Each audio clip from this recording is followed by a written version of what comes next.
இந்த ஒரு காணொளி பதிவு நாம் அரசுக்கு வைக்கக்கூடிய ஒரு கோரிக்கை பதிவு அப்படின்னே சொல்லலாம். எம்எஸ்சி ரெக்ரூட்மெண்ட் போர்டு கண்டக்ட் பண்ணுற ப்ரியாரிட்டி வகைகள், அதில் P2 அப்படின்ற ப்ரியாரிட்டி 2 பார்த்தீங்கன்னா ஃபஸ்ட்டு கிராஜுவேட்டு, அதாவது முதல் தலைமுறை பட்டதாரி, வீட்டினுடைய மூத்த பிள்ளை பார்த்தீங்கன்னா அந்த பட்டப்படிப்பு படிச்சிருந்தாங்க அப்படின்னா அதை வந்து ப்ரியாரிட்டி 2ல் வந்து கன்சிடர் பண்ணுறாங்க. அதுக்கான ப்ரிஃபரன்ஸ் அப்படின்றது ரெண்டாவது வகையாக கொடுக்குறாங்க. அப்படி இருக்கும்போது அது வந்து எம்எஸ்சி ரெக்ரூட்மெண்ட்டில் மட்டும் கிடையாது, அது எந்த ஒரு ரெக்ரூட்மெண்ட்டோ TNFUSRC TNPSC எந்த ஒரு ரெக்ரூட்மெண்ட்டோ இருந்தாலும் சரி, அவங்க வந்து ஒரு டிகிரி குவாலிஃபிகேஷன் எக்ஸாமுக்கு வந்து இதை ஃபாலோ பண்ணால் கரெக்டாக இருக்கும்.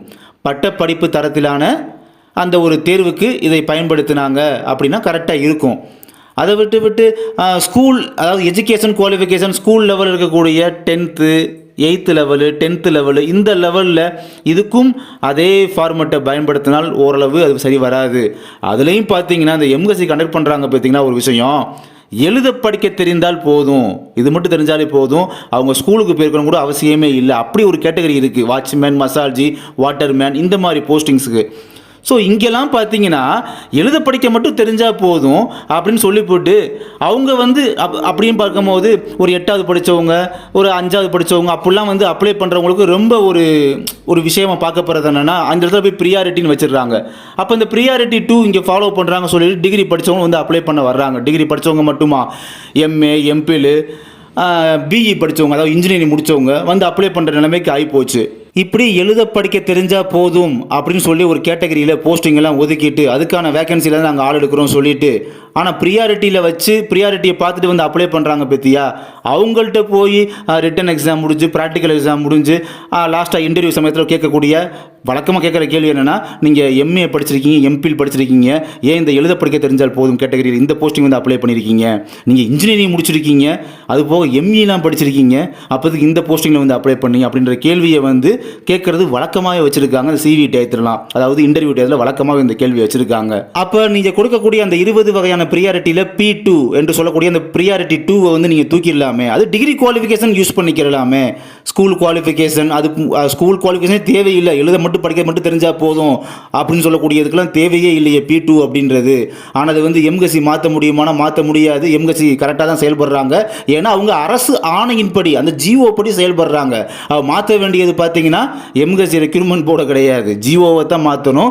GO வந்து பார்த்தீங்கன்னா 2021 பாஸ் பண்ணது, அதுபடி தான் பார்த்தீங்கன்னா செயல்படுறாங்க.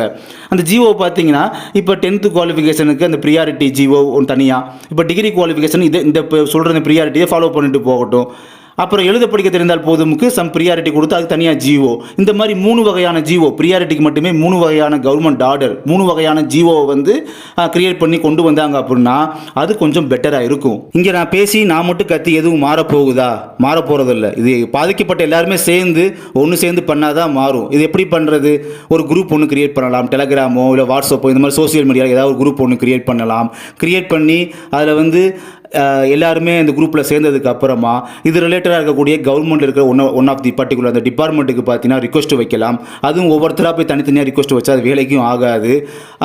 அந்த குரூப்பில் சேர்ந்தவங்க எல்லாருமே சேர்ந்து பார்த்தீங்கன்னா ஒரு அட் அ டைமில் ஒரு 9 o'clock இல்லை 10 o'clock மார்னிங் டைமில் பார்த்தீங்கன்னா ஒரு அட் அ டைமில் ஒரே நேரத்தில் எல்லாருமே சேர்ந்து ஒரே ப்ரொசீஜரில் மெயில் பண்ணும்போது பார்த்தீங்கன்னா அது வந்து கரெக்டாக இருக்கும். அந்த மெயில் பண்ணும்போது பார்த்தீங்கன்னா எல்லாருமே ஒரே ஃபார்மெட்டில் டைப் பண்ணி வச்சுட்டு அதை சேஞ்ச் பண்ண வேண்டிய நேம் மட்டும் சேஞ்ச் பண்ணிக்கிட்டு அந்த மாதிரி அட் அ டைமில் 9 o'clock 10 o'clock அப்படி சொல்லி வச்ச டயத்தில் வந்து எல்லாருமே சேர்ந்து ஒரே டைமில் மெயில் பண்ணும்போது பார்த்தீங்கன்னா கண்டிப்பாக இங்கே ஒர்க் பண்ணுற அவங்களுக்கு ஒரு ஜாம் கிரியேட் ஆகும், ஒரு டிராஃபிக் ஜாம் மாதிரி கிரியேட் ஆகும். அப்போ தான் அவங்க கன்சிடர் பண்ணுவாங்க. ஒவ்வொரு மெயிலாக போச்சுன்னா கன்சிடர் பண்ண மாட்டாங்க. இப்படி மொத்தமாக எல்லோரும் சேர்ந்து ஒட்டு மொத்தமாக ஒரே டைமில் வந்து மெயில் பண்ணும்போது அதை அப்போ கன்சிடர் பண்ணுவாங்க. அங்கே இருக்கக்கூடிய ஸ்டாஃப்ஸ் பார்த்தீங்கன்னா ஹையர் அஃபீஷியல்ஸ் கிட்ட சொல்லுவாங்க. ஹையர் அஃபீஷியல்ஸ் இந்த இன்ஃபர்மேஷன் போகும்போது அவங்க வந்து ஒரு டெசிஷன் அப்படின்றத எடுப்பாங்க. அப்போ இதெல்லாம் மாறும், இதெல்லாம் செஞ்சீங்க அப்படின்னா இதெல்லாம் மாறும், மாற்றம் வரும்.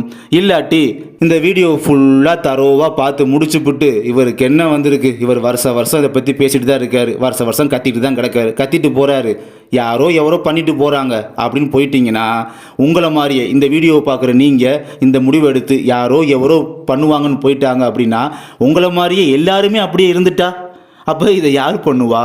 இப்போ இந்த ஒரு காணொளி பதிவில் நான் பேசின விஷயங்கள்லாம் அரசுக்கு வைக்கக்கூடிய ஒரு கோரிக்கை பதிவாகவும் இருந்துட்டு போகுது. அது போக பார்த்தீங்கன்னா நீங்களுமே அரசாங்கத்தை எதிர்க்க சொல்லலை, அரசாங்கத்திற்கு கோரிக்கை வைங்க அப்படின்ற விஷயத்தை தான் இந்த காணொளி பதிவு மூலமாக தெளிவுபடுத்தினேன்.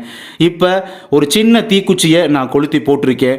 இந்த தீக்குச்சி கொழுந்து விட்டு எரிய போகிறதா, இல்லை மலையில் நனைந்த தீக்குச்சி போல் அணைந்து போக போகிறதா என்பது என் கையில் அல்ல, உங்கள் கையில் மட்டுமே. இதனால் எனக்கு எந்த ஒரு பயனுமே இல்லை. ஏதோ என்னால் முடிஞ்ச சேவையை வருஷம் வருஷம் பண்ணுறேன். அதில் இந்த வருஷமும் இந்த ஒரு சேவையாக நான் பண்ணிட்டு வர்றேன். நன்றி.